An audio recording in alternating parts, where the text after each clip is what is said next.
okay, so she was with one of them. Now she's with Stephon Diggs. Okay, fair enough. I don't even care about that. But don't tell me that you're like some diehard football fan. That's just your man, and you're rooting for your man. And then she goes on, so like she's trying to pretend like, oh, all you media people who said, like, calm down.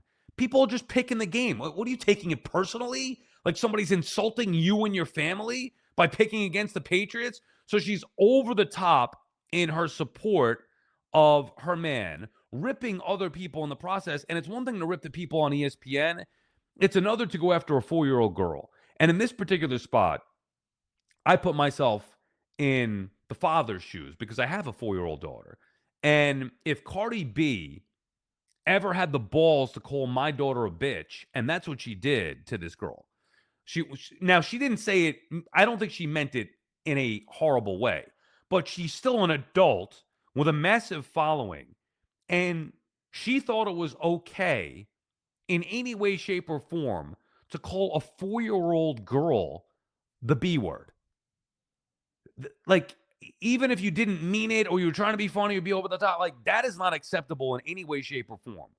So I would have taken offense. And usually I'm not like on a soapbox or sensitive to those type things. But when you're talking about a daughter, a 4-year-old daughter, and somebody that famous says something that nasty and disrespectful, like that is just trash.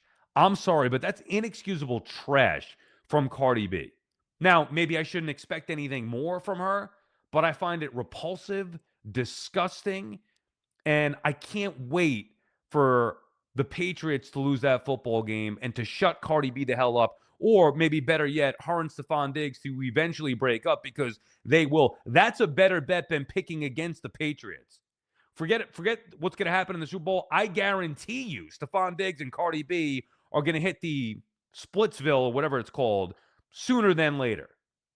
And then we could get Cardi B out of the sports world because that is just repulsive behavior from somebody who's exhibited repulsive behavior before, but to do it with vile words toward a 4-year-old girl, just Cardi B, you got to be better than that. Even as bad as you've been and as low the expectation should be, you got to be better than that. Speaking of my daughter, so bada booms, I had this happen the other day. My daughter was coloring with markers, right? Okay, Daddy, I want to color. All right, we'll get you the marker, we'll get you set up, and then I'm trying to like trace words with her and letters with her. And then eventually she was like losing some of her patience. So then I started to lose some of my patience. I'm like, all right, whatever, just color. Daddy's gonna go inside. I got stuff to do and clean. And then I noticed after like 8 minutes, I wasn't thinking. I was doing what I had to do, and then I just, usually with, I know you're 22 yourself, bada booms. Basically, I got to watch you with markers. But I realized that, my daughter hasn't come and gotten me. She's been quiet for a little too long here. Let me just go and check on what happened here. And of course, I walk in there and there was green marker all over her face, her eyes, her nose. Like she had trouble tracing an S, but she could draw a mask on her face perfectly, all around the perfect dot on her nose, the eyes, the neck, the hands. Sammy, what the hell did you do? And she's looking at me knowing that she did something wrong, but also smiling. And then I started calling her Kermit the Sammy because she was just green. So she is now, that's the nickname for her, Kermit the Sammy. But so lesson learned here. I had to learn this the hard way. Don't leave. Like it sounds like common sense, but I'm new at the stay-at-home dad thing for the most part. Usually I'm at work all day long. I'm not on marker or crayon patrol. So I learned the hard way that you can't even for a few minutes leave the kids alone with the markers. I guess it could have been worse. Could have been all over the walls, which Daddy would have flipped out if that were the case. Bada booms. Who's watching you when you're alone with the markers? Anybody? No, but it sounds like little Sammy there is trying to tell you she wants to be a Jet fan with the green paint on her face. You know what I'm saying? Uncle Bada Boom is gonna have to take her to a game or something, get her a jersey. Oh God. That's a good one. We could maybe wrap it on that one. I'm not going to force fandom. Like, did your father force fandom on you? I wouldn't say he forced it, but it's kind of like it was. I just accept. Like I realized what my fate was, and I accepted it. Besides with the Hurricanes, the Hurricanes the only team that I root for that he never rooted for, And what made you because go to the Hurricanes? I love Ray Lewis growing up, and Okay. I played for like a little league team that was the Hurricanes. So that Okay, was so kind of that's my it. introduction. Okay, I like that. Now, okay, so the Jet fandom, though, your father, a big Jet fan, so you just grew up watching the games with him and just absorbed it that way. Yeah, it's a curse. It's a punishment. It's a life sentence. But I felt like there was no choice. I felt like I would let him down if but I accept it now. I love it. I would say there's times where I care more than him, where I care more than my grandfather. So it's like you said, it's a fungus. It's taken onto me like the Green Goblin mask, and I can't get it off. Or I called you Jim Carrey the mask. That picture of you Yeah. where you have no beard. It's kind of like that mask where it's stuck to me. I can't get it off. All right, so I'm not, and I respect that. I mean, I love that. That's what fandom is. Like people are going, I'm going to switch. Fandom is not something you switch. Or No, people give me crap because I wore an Islander jersey and I'm a Rangers fan. that's a different You story. That's repulsive. No, it's not repulsive. You go into the owner's box and the guy says you want an Islanders jersey and put this on and say yes, sir. Okay, I'll do it. But my point is whether you would choose not to, and maybe one day you'll test that theory there, Bada Booms. You're a Ranger fan? When Ledecky hands me that jersey, I'm going to say, thank you, sir. I appreciate it. I'm a huge Sound Tiger fan, which they're moving out of Bridgeport. Did you know that?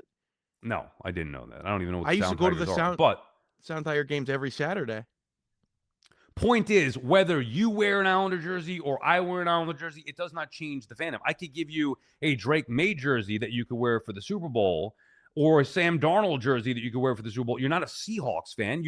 It's in your being growing up a Jet fan. So same thing. Like I grew up a Mets fan, a Rangers fan. It never comes out of you. You can't just transition and change fandom. It doesn't work like that. So I don't know. Back to the point about my daughter. Like I don't even know if she's gonna like sports. I don't care. I'm not forcing her to like sports. I'm not forcing her to fandom, especially in football. She can pick and chooses who she likes. And something tells me it's probably not going to be the Jets. Well, yeah, I don't blame you. And if anything, if she comes, let's just say she presents the opportunity, bada boom. So I know you're a big Jet fan. Should I become a Jet fan? I'd say, little Sammy, stay as far away from this team as you possibly can.